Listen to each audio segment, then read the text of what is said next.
आराम से सो रहा था। उसके बाद बाहर से बहुत तेज तेज आवाज़ आने लगी।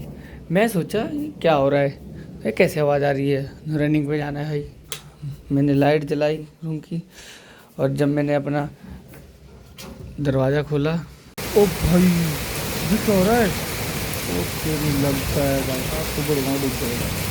लग रहा है पक्का से यहाँ बादल फटा होगा। इतनी तेज आंधी, इतनी तेज बादल चमक रहे हैं, इतनी तेज बारिश।